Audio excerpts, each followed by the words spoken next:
you have. Go for it. Strive harder. And they told us, sky is the limit. Come on, go for it. But what if I say, sky is the limit is not good enough? When I was a cadet in the Air Force Academy in the year 1982, we had a flying instructor called Jai Singh Dhani. Fondly we used to call him Jigs sir. Now all of us have worn helmets while driving a two-wheeler. Has anyone worn a helmet elsewhere?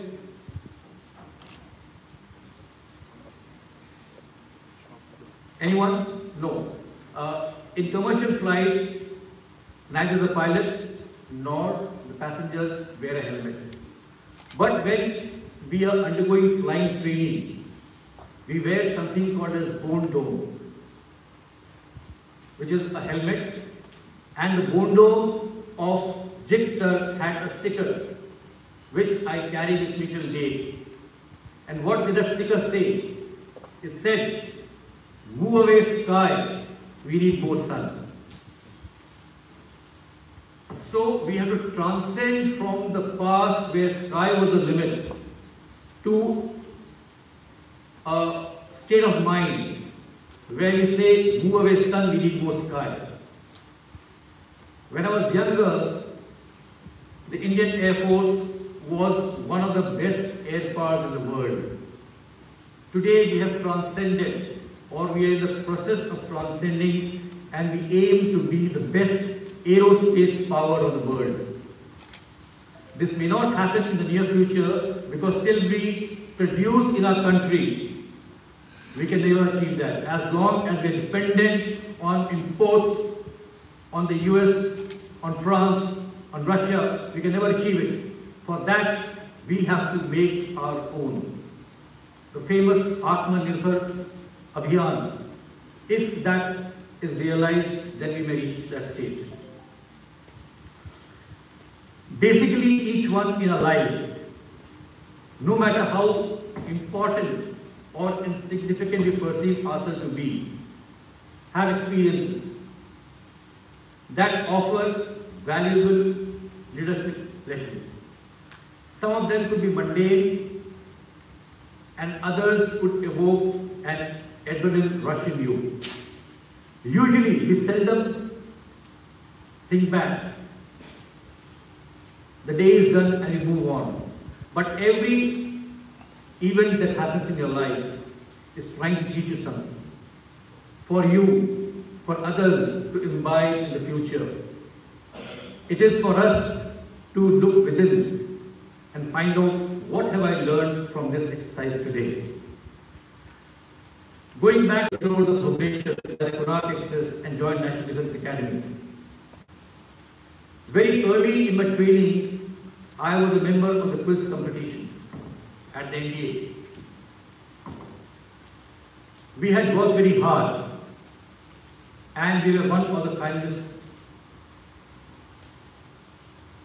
In the last question, we lost the first position and came second. We were sad, being so close to missed the goal. At the same time, there was some degree of satisfaction, especially for a small town guy from Bhubaneswar going to India, Kadakwasa, Pune, with 350 students in my batch and about 2,000 overall, to come second in a meeting, in an event as important as the quiz or the NDA. So while I was complimenting my other two members that we have done well, mixed emotions of having lost yet having done well, in walked our squadron commander, a young naval lieutenant commander. I still remember his name, Lieutenant Commander Sale, sir. Now a squadron commander for a 16-year-old lad, and mind you, in NDA, 16 had nothing sweet about it. It was a very, very tough life. So when he walked in, when God walked in, what did he tell us? He said, "Guru, well done. You all have worked very hard. But remember, and I want you to remember this, he told me, there are no runners up in a war. Yes, ladies and gentlemen, there are no runners up in a war. As long as you get this feeling within you, if I have to perform, I have to win. You all must have stood on a victory stand in school and college when you came first in 200 meters, basketball, debate competitions. You have the first person standing in the center elevated with the second and third alongside you. In war, there is no victory stand. You have the victor and you have the vanquished. The victor writes the tales, he writes history. He writes all the half-truths and the lies, and you don't have a say in it.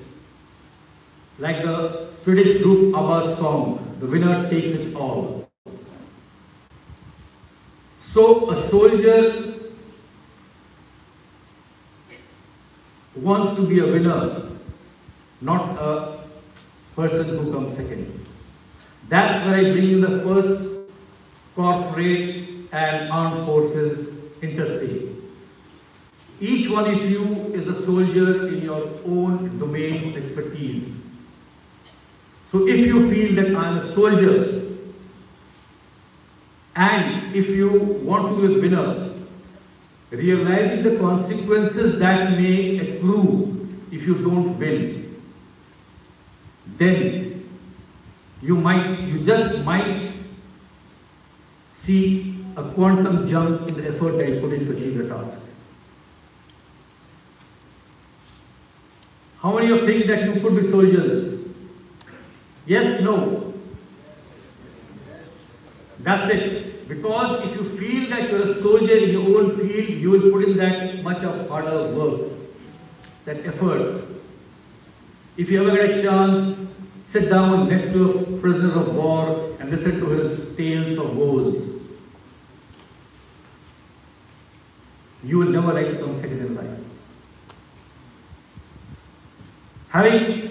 Moving on, we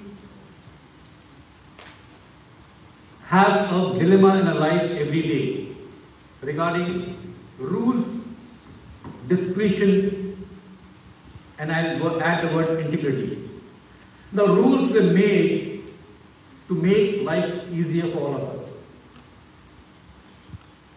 But you would have seen over the years in the licensed Raj, wherever you went, if the officer did not want to do your job, he will quote you rules. So what happened? We took shelter of rules for not doing something good. But that is not what the rules were designed for. You have to understand the spirit behind why that rule was made. It was made to make your life and my life easy, not difficult. Unfortunately, every time rule book is a hurdle for us to achieve our task. I'll give an example. Once we were carrying out a combat support mission in an international peacekeeping environment.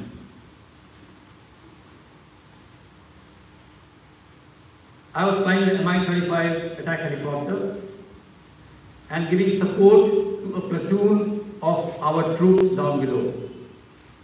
It was a hostile terrain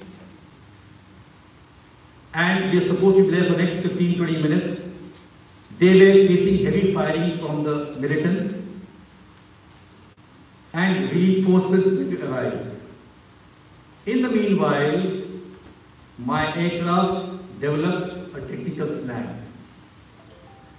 The Mi-35 has two engines. The engines operate between 95 to 98% RPM, revolutions per minute of the turbine. You are permitted 3% split between both the engines. I had one engine running at 66, one at 98. That is a split of 32%, implying that the aircraft was not serviceable to fly and we had to land back immediately. As I was about to leave, the army captain piped up and said, "Sir, can you hang on please? You may not fire from the air, but your mere presence will make a difference." But I was bound by the rules that I must, in the interest of flight safety, we had just 4 attack helicopters in the entire country those days. Just 4 of them serviceable. Should I go back, save the aircraft? What did I do? I broke the rules. I hung on. I flew that unserviceable aircraft for 17 minutes into 60 seconds over a hostile terrain with one engine inoperative. But it was done for a larger cause, to save the lives of the troops on the ground. Problem is, we try and break rules for vested interests. If you have your vision, your motive clear, a singular mind that I will work for the organizational interest, for the national interest, no matter what, then rules can be broken, provided your intention is clear. Integrity of purpose is important for you to break rules. So remember, whenever you are in doubt about taking a decision, remember common sense.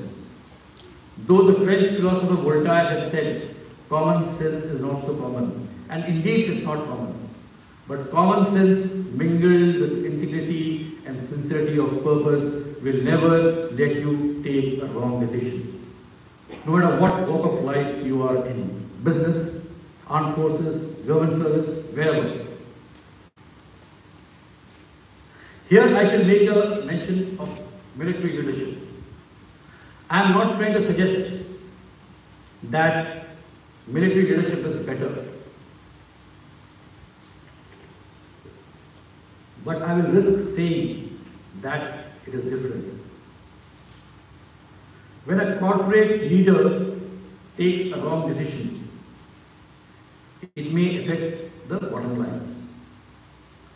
If a military leader takes a wrong decision, a lady could become a widow, a mother may lose her young son or daughter, a child may be deprived the rest of his or her life, the company of his father or mother, even before he learned how to say Papa or Mama. So while a corporate mistake may see you lower your profits, a leadership mistake in the military might result in death. When I began the flying career at the elementary flying school with her, 107 of us joined, 107. Now anyone can become a pilot, but for combat flying, you need faster reflexes. And not everyone becomes a military pilot. So, at the end of the training, only 64 of us got commissioned as pilots. 3 decades or 4 decades down the line, 17 have died. 17 out of 64 is more than 25% attrition. In the corporate parlance, attrition may mean people quitting jobs. In the armed forces, attrition means people losing lives. That is the difference why a military leader needs to be different. Because once I select you, like I have been a president of the Air Force Selection Board, we have a 3-pronged system. Initially, we give the benefit of doubt to the candidate. But in the board, finally, when everyone meets, the psychologist, the group testing officer, and the interviewing officer, we give the benefit of doubt to the country. I cannot hire someone who, for his own personal gains, can go to the extent of risking the lives of his subordinates. That will not be acceptable to anyone. So when I or any person in uniform join the service, we give a blank and dated check to the nation. And what do we write against the amount? My life. While I don't like to glorify death, I always believe that we should not discuss death in armed forces.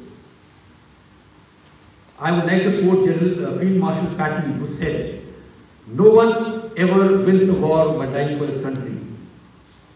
You make the other person die for his country to win the war." So, military leadership is different to the extent wherein you will lead your men into the harm's way, knowing fully well that the chances of his returning wrapped in the tricolor are higher than him walking back on his own feet. Yet, you lead them. And the beauty of Indian Armed Forces junior leadership is that every assault is led by an officer. We don't give it to the men to lead. The officer leads by example. That is the leadership which should encompass every walk of life. Lead by leadership. If you are asking your subordinate to do something, then you must have done it yourself first. You know what you are telling him to do or her to do. This somehow is there in the thoughts of every army officer who goes to the portals of the Indian Military Academy. In the Chetwood Hall it says, the safety, honor, welfare of the country comes first, always and every time. The safety, honor and welfare of the men and women in command comes next. And your own ease, comfort and safety will and shall come last, always and every time. Now let me confuse you all a little. I just mentioned we can break rules. So I'll contradict myself now. There are times when you must take the shelter of rules. Don't budge by the rules. In 1999, before the Kargil war started, we were a two-aircraft formation of Cheetah helicopters in North Sikkim.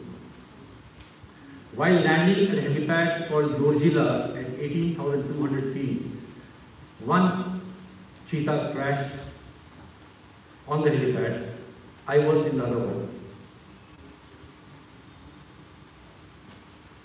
I was told by my bosses that take 5 technicians from your unit, drop them at Dorjila till the helicopter is repaired.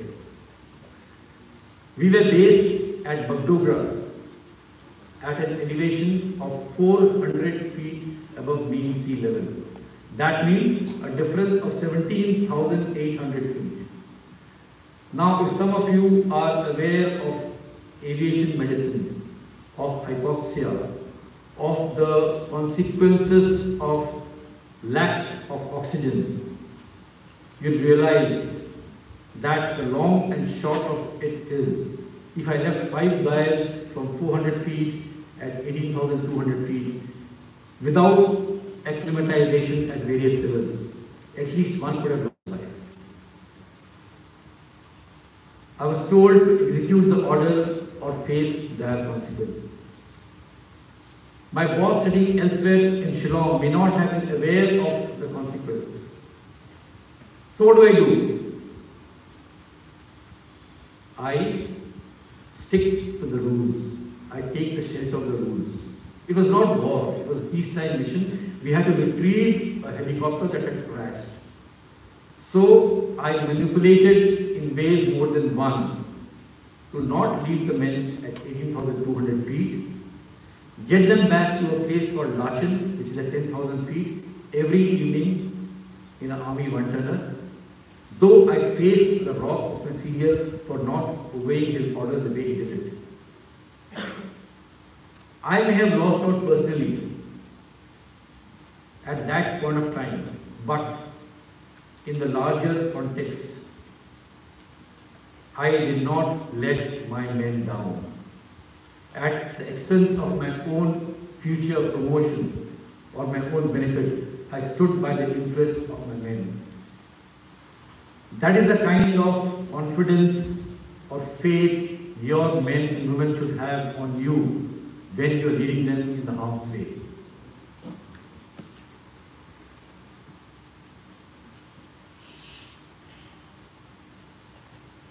Now, one more thing is about your emotional quotient versus IQ. This accident taught me one. Normally, we get very agitated when things go wrong. And this level of agitation, the emotional agitation, is inversely proportional to your age. When I was younger, I used to get annoyed at very, very small things. Today, I tolerate. I do not react. I don't even respond at times. So when you are a leader, you must not get swept by emotions. You must keep your head above your shoulder. In the same time, 2-3 months before this cheetah crash, there was a Mi-17 crash in a forward helipad in Arunachal Pradesh. What happened was one Mi-17 making an approach entered a high rate of descent and could not be controlled, he crashed. There was one more Mi-17 flying around. He came. He was very concerned because my compatriots, my comrades had crashed. I must go and pick them up. So he went and landed next to them in a hurry, without analyzing why the aircraft had crashed. In the bargain, even this aircraft crashed. Very rarely in the history of the Air Force, 2 aircraft crashed on the same helipad almost at the same time.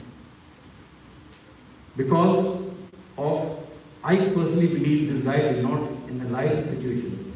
He got swept by emotions. When our chopper crashed in Dorjila at 18,200 feet, it is not that I was concerned about the pilots. But the winds were tricky. We made a low pass, saw the pilots, waved at them, came back, made one more approach, but we realized that we were running out of power. Went and landed down below at a helipad called Keran, sent a transport for them to be picked up and brought them back.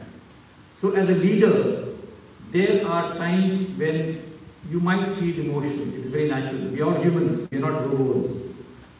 But when you are leading a team, when you're a leader, you must keep your head above your heart. Next, I'll come to intuition, sixth sense, and professional acumen. Most of us, at some time or the other in our life, have been bitten by the bug of intuition. Is sixth sense really a myth? Is it in the domain of paranormal? Or there is some truth in sixth sense? I personally believe sixth sense is how well you have mastered your other 5 senses and how professionally competent you are. A combination of professional acumen, professional competence, and how these have impacted your other 5 senses in deciding things, the sixth sense. It is not superstition. When you feel something is amiss, there may be something amiss. Someone is trying to tell you something. Check again. Don't ignore this warning which your inner self is giving you. Again, in an international peacekeeping environment, we were to attack and destroy any vehicle or fire at any moment along a particular road because the entire area was hostile.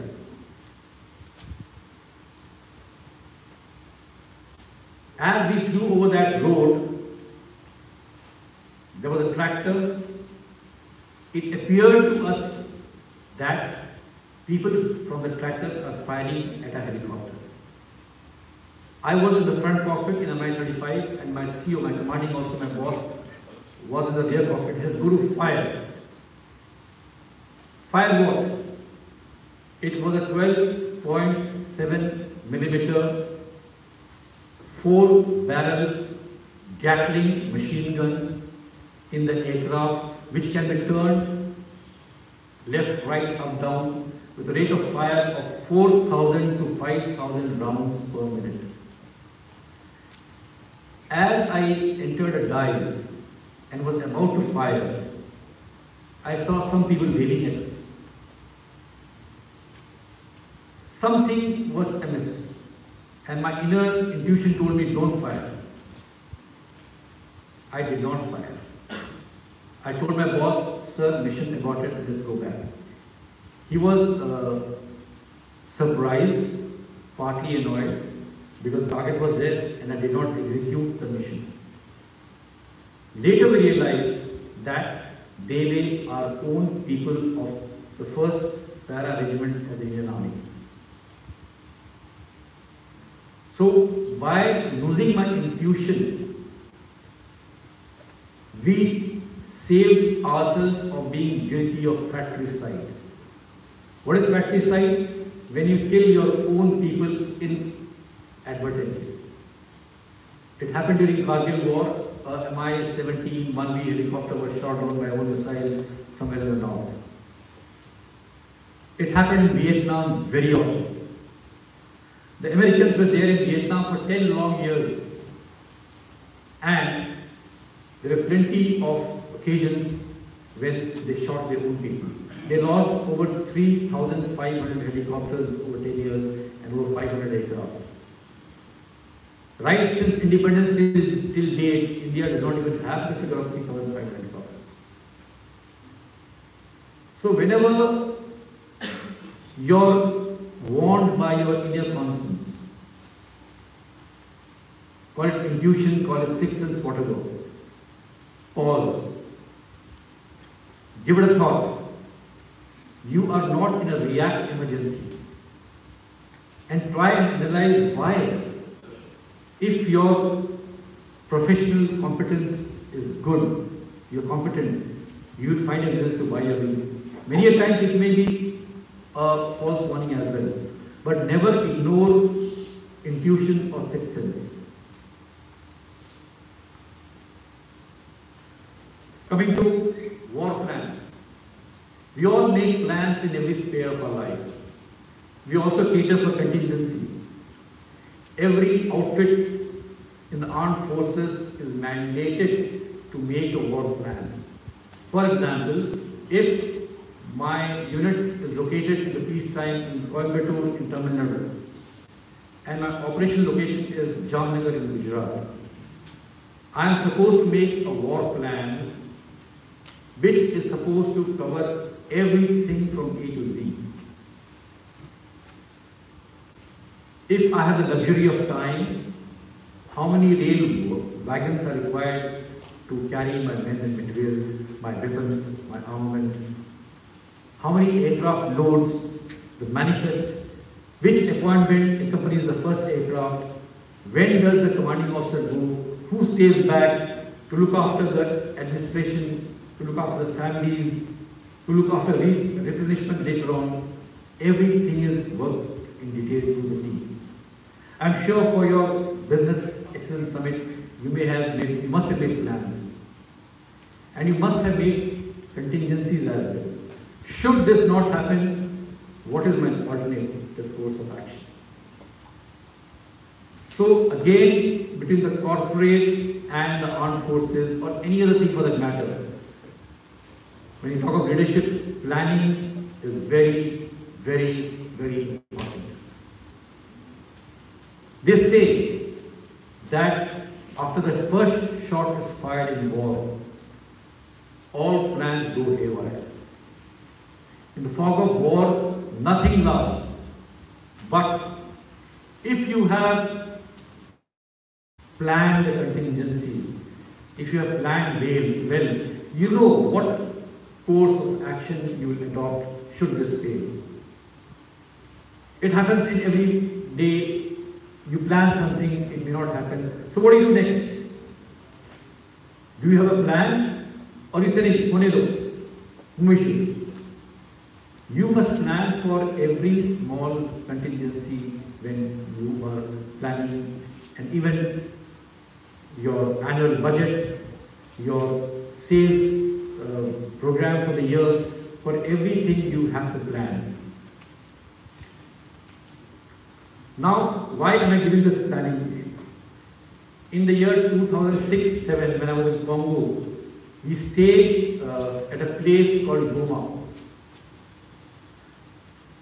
on the foothill of a live volcano called Mount Nyiragongo. Has anyone seen a live volcano here? We lived below it for 18 months, and the lava was there every day to see. And this volcano had erupted in the year 2002, engulfing 40% of the Goma town. Goma was the provincial capital of North Kivu district of the Democratic Republic of Congo. In November 2006, dates around 6-7, the militants came very close to our airfield, and they were on the verge of attacking us. Now, in the United Nations peacekeeping mission, there are two chapters, Chapter 6 and Chapter 7. Chapter 6 is peacekeeping, and Chapter 7 is peace enforcement. We were under Chapter 7. When there is peace enforcement, you can fire. But in an international environment, if you do not take proper clearances, you may end up being tried for war crimes at a subsequent date. Has any one of you seen the movie Nuremberg Trials? If not, see it. A very honest and earnest way, because if my boss tells me to do something, I'm just executing his orders. What happens thereafter, if I'm tried, is not a very good state. So, we got clearance from New York, which was the headquarters, only in the evening, when the things were going beyond control. And for 72 hours, I was sitting on the chair, flying, monitoring. The weather was bad, low clouds, hilly terrain. Militants were firing at us, and for the first time in the history of the United Nations, we were firing from the air by night. And the same night, around 1 AM when I was flying, one of my other pilots told me, "Sir, look to the right, there's a huge fire." As I went closer, the volcano had erupted. Imagine a flight. Nothing was going right that day, except that our aircraft was safe. Fortunately, the flow of the lava was toward the east, towards India, and we were on the western slope. In that meantime, we had to activate our evacuation plan as well, because if the volcano erupts, I have to fly my aircraft out to some other place in the night, to maybe Kigali in Rwanda, or to Uganda, wherever.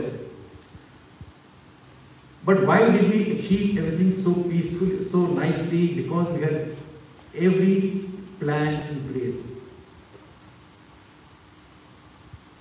So when you plan, any adverse situation is looked after automatically, because of the amount of effort you have put in the planning process is itself good.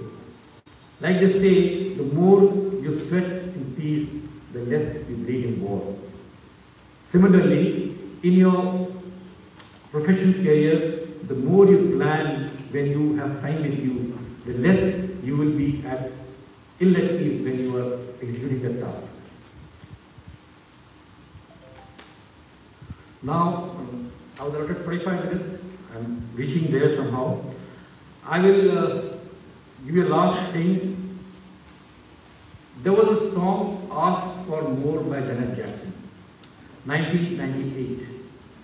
But Pepsi had launched this ad campaign for the World Cup 1996. Ask for more. In 1999, summer of 1999, India witnessed one of the most difficult, not just witnessed, we went through or fought the most difficult war ever fought in the history of, in military history, the Kargil War. Earlier, in the days of the war, we learned about war from books, from magazines, from newspapers, from movies, from television, after the war was fought, not while the war was being fought. In 1990 Gulf War, to my experience, for the first time when live scenes of war crept into your living room, to your bedroom, and you could see live action of war happening. In 1999, it happened to us Indians. We Indians saw for the first time Indians fighting in Kargil.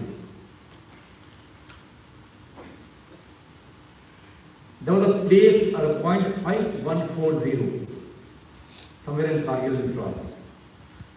This was recaptured by a person called Vikram Batra. So, one of the popular TV anchors went to him and asked him, "Sir, how do you feel having conquered 5140? What did he say? Anyone? Ye dil mange more. Right. Okay. He said there were not enough bunkers to bust. We wanted to kill more people. We wanted more results. And this guy, Vikram Batra, had told his friends before going for the war that I will either go and hoist the flag of victory, Indian tricolor, or I'll come back lieutenant.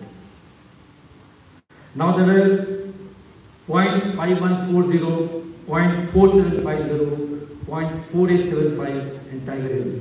These four positions were so located that the person who controlled those points controlled the Leh-Srinagar highway. Any logistical support that the Indian armed forces would have sent forward was, these posts had total control over them. So capturing these posts was very, very vital. Thereafter, Vikram Batra was awarded. Okay. He volunteered to capture 4785 as well. It was a very, very difficult mission. The slopes were 70 degrees. Some movies have shown it, I don't recollect, where they're climbing by ropes. 70 degree slope, steely, icy slopes of Kargil and Drass. They conquered the unconquerable. But in a subsequent counterattack, while going to save his comrade Lieutenant Navin, Vikram Batra sustained bullet injuries and succumbed to it. And he was awarded the highest gallantry award, the Paramvir Chakra. We as a nation should be grateful to such people who gave their todays for our tomorrows. So what is that I'm trying to bring out here? Is when you are not satisfied, ye dil mange more. That is what I'm saying. Search beyond the ordinary. Only then can you achieve something beyond your perceived potential. You may feel that I am able to achieve this much, but you'll be surprised that you can go far beyond. So always keep your goals higher, loftier, so that even if you don't reach anywhere close to it, whatever you achieve is great. Leadership and 25 minutes, we obviously can't do justice. Because leadership is a way of life. Leadership is a commitment. Leadership is thinking beyond you, thinking about others, not about you. There paper which I read some time back on the best military officers ever produced in the world. Any guesses who were they? It is not in Uri also. They were the Hitler's SS officers. Now, they may not have done a lot of good for the world,